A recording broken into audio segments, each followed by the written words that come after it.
அனைவருக்கும் வணக்கம். பார்த்தீங்கன்னா இப்போ இருக்கிற அதாவது ஒரு 13-14 இயர்ஸ் 11 ஏஜ் அட்டன் பண்ண ஒரு பெண் குழந்தைங்கள் பார்த்தீங்கன்னா ஸ்டார்டிங்லேருந்தே எனக்கு ஒரு பேக் பெயின் இருக்குது, அப்புறம் வந்து பார்த்தீங்கன்னா அப்டமன் பெயின் இருக்குது, அப்புறம் வந்து பார்த்தீங்கன்னா அந்த டைமிங்கில் ரொம்ப வாமிட்டிங் சென்ஸ் இருக்குது. ஸோ பார்த்தீங்கன்னா அவ்வளோ கை கால் உளைச்சல் இருக்குது அப்படின்ற மாதிரி நிறையா பெண்கள் இப்போ இருக்கிற பெண்கள் வந்து சின்ன குழந்தைங்க சொல்லிட்டு இருக்காங்க. ஸோ இதுக்கு வந்து பார்த்தீங்கன்னா நம்மளுக்கு மெடிசின் வந்து ஒரு தீர்வு இல்லை.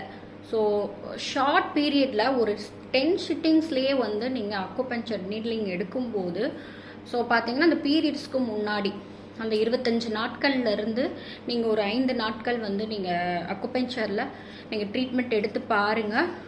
கண்டிப்பாக அந்த பீரியட்ஸ் டைமில் வந்து அவங்க அந்த பேக் பெயினோ இல்லை எனக்கு அந்த அப்டமன் பெயினோ கண்டிப்பாக வந்து ரெடியூஸ் ஆகிருக்கு அப்படின்ற ஸ்டேட்மெண்ட் வந்து குழந்தைங்க கொடுப்பாங்க.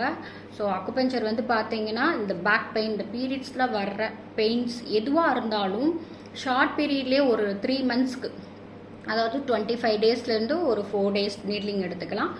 நெக்ஸ்ட் மந்த் அதே வந்து அந்த பீரியட் சர்க்கிள்லேருந்து நம்ம என்ன பண்ணிக்கலாம், அக்குபஞ்சர் ட்ரை பண்ணி பாருங்கள். கண்டிப்பாக வந்து 100% வந்து அந்த பெயின் வந்து கண்டிப்பாக ரெடியூஸ் ஆகிறத நீங்கள் பார்க்கலாம். ஸோ எல்லாமே அந்த ஒவ்வாமை பார்த்தீங்கன்னா இந்த வாமிட்டிங் சென்ஸ் எல்லாமே வந்து குறையிறதையும் நம்ம பார்க்கலாம். தேங்க்யூ.